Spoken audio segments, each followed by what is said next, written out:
Barcelona ने हराया real Madrid को फ्रेंडली एल क्लासिको, उसके ऊपर बात करेंगे और उसके साथ साथ बार्सिलोना के जो समर टारगेट्स हैं उनकी क्या अपडेट्स है उस पर भी बात करेंगे। और जो दूसरे क्लब्स बार्सिलोना के प्लेयर्स को टारगेट कर रहे हैं बाय करने के लिए, परचेज करने के लिए, उनकी क्या अपडेट्स हैं, ये सारी की सारी स्टोरी हम इस वीडियो के अंदर डिस्कस करेंगे। तो सबसे पहले बात कर लेते हैं अल क्लासिको की। बार्सिलोना ने 2-1 से हरा दिया रियल मैड्रिड को। और अगर हम इस गेम की बात की जाए तो देखो, पहली बात तो ये कि इस गेम को हमें इस तरह से नहीं लेना चाहिए कि बार्सिलोना ने अगर मैड्रिड को हरा दिया तो बार्सिलोना बिल्कुल तैयार है अगले सीजन के लिए। बिल्कुल ऐसा नहीं है, क्योंकि रियल मैड्रिड भी अपनी फुल स्ट्रेंथ के साथ ऑब्वियसली नहीं खेल रही थी और बार्सिलोना ने भी बहुत सारी रोटेशंस जो है हमें हमें करके दिखाई है इस गेम के अंदर। अब सवाल ये है कि बार्सिलोना ने जिस तरह की गेम खेली, क्या बार्सिलोना की टीम अगले सीजन के लिए तैयार है, या बार्सिलोना को कुछ प्लेयर्स साइन करने होंगे ताकि जहां जहां आज की गेम के अंदर बार्सिलोना को प्रॉब्लम होती हुई नजर आई है उन गैप्स को फिलअप किया जाए। तो वो कौन कौन से गैप्स हैं उसको हम थोड़ा सा डिस्कस करते हैं।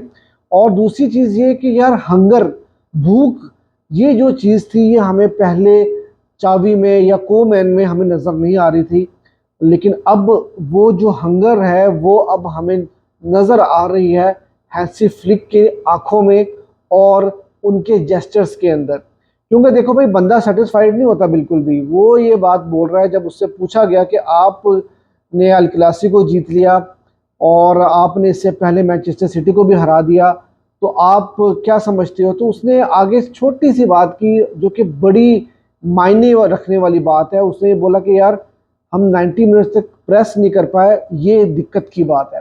तो इसका मतलब ये है कि जब आपका कोच ऐसा हो ना जो सेटिस्फाइड ना हो तो बड़ी आसानी के साथ, जैसे कि पेप गार्डियोला है, तो फिर एक तो चीज़ ये है कि प्लेयर्स रिलैक्स नहीं होते, और जब प्लेयर्स रिलैक्स नहीं होंगे तो ऑब्वियसली फिर वहाँ पर प्लेयर्स को ज़्यादा एनर्जी भी लगानी पड़ेगी और उनको ज़्यादा एफर्ट्स भी करते हुए नज़र आना पड़ेगा।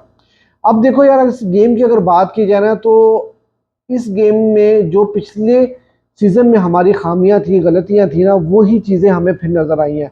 क्योंकि इस पूरी गेम से मुझे एक चीज़ समझ में ये आई कि यार लेवेंडोस्की और विक्टर रूके, अभी तक जो 2 गेम्स हुई हैं वहाँ पर ये दोनों बिल्कुल ही फारिग नज़र आए हैं। कोई कंट्रीब्यूशन और कोई मतलब गेम प्ले किसी तरह की भी, कोई किसी तरह से भी उन्होंने जो है वो गेम में इम्प्रूवमेंट उनकी नज़र आ ही नहीं रही मुझे। क्योंकि लेवेंडोस्की ने, अगर आपको याद हो, सिटी के अगेंस्ट भी एक बड़ा इजी चांस मिस किया था 1-1 सिचुएशन में मैच के आखिर में, और आज की गेम में भी कुछ खास नहीं कर पाए। विक्टर रूके, क्यों बार्सिलोना उनको भेजना चाह रही है किसी दूसरे क्लब में, वो अब हमें नजर आना शुरू हो गया, क्योंकि लड़के के अंदर दमखम नजर आ नहीं रहा। बिल्कुल वही बात है जिस तरह से एंड्रिक की अगर हम बात करें रियल मैड्रिड के, उन्होंने भी अभी तक कुछ अपना टैलेंट दिखाया नहीं। जितनी इन दोनों प्लेयर्स की हाइप बनी हुई थी, उस हाइप के ऊपर ये दोनों प्लेयर्स नहीं उतरे। जो फाइंड ऑफ द गेम या find of the pre season की अगर हम बात करें, तो पाओ विक्टर वो obviously find of the pre season रहे हैं, और पोचर टाइप के प्लेयर जो कि हमें ज़रूरत थी नंबर 9 पोजीशन के ऊपर, वो हमें नज़र आए हैं और एक अच्छी फाइंड है हमारे लिए। आई होप कि इनको प्रमोट किया जाएगा फर्स्ट टीम में। और दूसरी चीज़ है कि हमें किन प्लेयर्स को साइन करना चाहिए, तो एक चीज़ तो साफ नज़र आई कि लेफ्ट विंगर, जिसके लिए हम निको विलियम्स के पीछे भाग रहे हैं, तो वो एक बहुत ही इंपॉर्टेंट पोजीशन है और हमें उसके लिए साइन करना बहुत ही ज़रूरी होगा।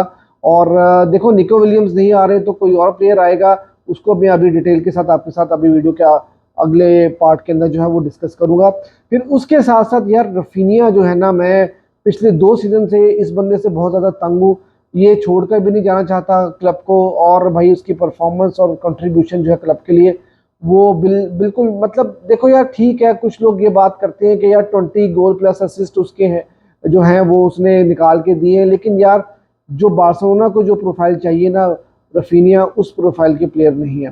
तो ये जो 2-3 पोजीशंस हैं ये आपको बिल्कुल जो है वो देखनी पड़ेंगी। बाकी डीएम की जो पोजीशन है वहाँ पे हमारे ला मासिया के प्लेयर्स फिलहाल तो लग रहा है, ऐसा रहा है कि हमारे प्लेयर्स जो है वो ठीक ठाक कर रहे हैं, गुजारा हो जाएगा। लेकिन फिर भी अगर हमारे पास गुंजाइश बचेगी तो हमें डीएम के लिए जरूर जाना चाहिए। अब अगर हम बात कर लें थोड़ी हैंसी फ्लिक की, तो यार हैंसी फ्लिक की चीज़ों में ना 2 चीज़ें बड़ी अच्छी लगी है। एक तो बिल्डअप ऑन द बॉल, वो किस तरह से बिल्डअप कराते हैं, और फिर जब बॉल लूज हो जाता है उसके बाद प्रेसिंग किस तरह से जो है वो कराते हैं, ये एक बहुत ही इंपॉर्टेंट चीज़ रही है उनकी फिलॉसफी में। इन 2 गेम्स में ये चीज़ें नजर आई। और वही प्लेयर्स को जो है वो अब फुली फिट रहना पड़ेगा, एनर्जेटिक रहना पड़ेगा, और ये बंदा प्लेयर से जो है 100% निकालेगा तो तभी इसको शांति मिलेगी, वरना नहीं मिलेगी।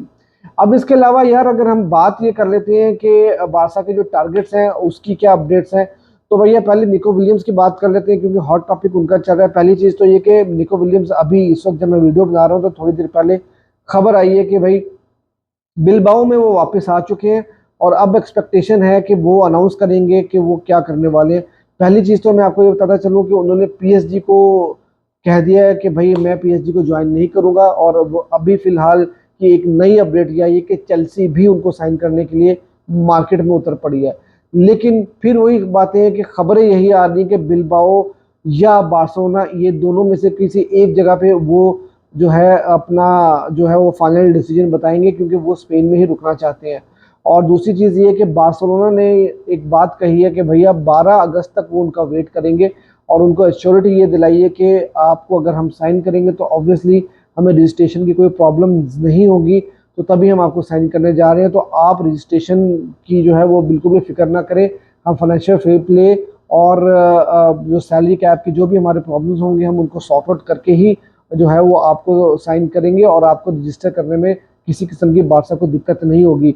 लेकिन बार्सिलोना 12 अगस्त तक उनका वेट करेगी। अगर 12 अगस्त तक वो नहीं बारसा को कोई पॉजिटिव आंसर देते तो बार्सिलोना फिर मूव ऑन करेगा, और मूव ऑन करेगा तो बार्सिलोना किस प्लेयर के लिए जाएगा, ये एक और नई खबर आई है। और वो खबर आई है कि ब्रियान ज़ारागोजा, ये हैं बेसिकली बायर्न म्यूनिख के प्लेयर, पहले ग्रेनाडा की तरफ से खेलते थे, अच्छे प्लेयर हैं, डिसेंट प्लेयर हैं। अगर बार्सिलोना निको विलियम को साइन नहीं कर पाएगी तो बार्सिलोना जो है वो ज़ारागोजा के लिए जाएगी और इनको साइन करने की कोशिश करेगी।